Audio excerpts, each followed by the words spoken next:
அன்பு நெஞ்சங்களுக்கு ஸ்ட்ராங் மெசேஜஸின் அன்பான வணக்கங்கள். திரும்பவும் கேட்குறேன், அன்புனா என்னப்பா?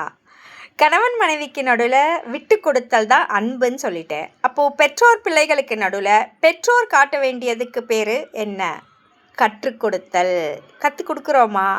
கற்றுக் கொடுக்குறீங்களா? ஏன்னா எனக்கு வயசாகிட்டு நான் எல்லாம் முடிச்சிட்டேன். என் பிள்ளைகளுக்கு கற்றுக் கொடுக்குறீங்களா? கற்றுக் கொடுக்குறதுனா என்னன்னு தெரியுமா? ஏன் கூகுள் கற்றுக் கொடுக்கும், யூடியூப் கற்றுக் கொடுக்கும், ஃபேஸ்புக் கற்றுக் கொடுக்கும்.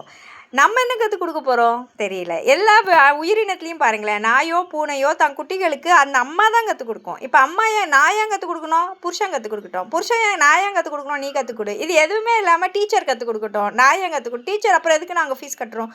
இப்படியே நீயா நானான்னு சொல்லி யாருமே குழந்தைகளுக்கு கற்றுக் கொடுக்கல, அவங்களா வளர்கிறாங்க. கற்றுக் கொடுக்கும்போது கற்றுக் கொடுப்பவர்களுக்கும் வழி உண்டு, கற்றுக்கிறவங்களுக்கும் வழி உண்டு. ஆனால் என் குழந்தைங்க வழியே அனுபவிக்கக்கூடாதுப்பா அப்படின்னு செல்லம் கொடுத்து பசங்க கஷ்டப்படக்கூடாதுன்னு நினச்சி பிள்ளைகளை நீங்கள் கெடுத்து கொண்டிருக்கிறீர்கள். வருங்காலத்தில் அவங்க படப்போகிற கஷ்டத்துக்கு நீங்கள் காரணமாக இருக்கீங்க. உண்மையான அன்பு வருங்காலத்தில் என் பிள்ளை சுயமாக அவன் சந்தோஷமாக நிம்மதியாக வாழணும்னு நினைக்கிறது தான். அதுக்கு பெற்றோர் மட்டுமே கற்றுக் கொடுக்க முடியும். கற்றுக் கொடுங்கள். கற்றுக் கொடுப்பதே உண்மையான அன்பு.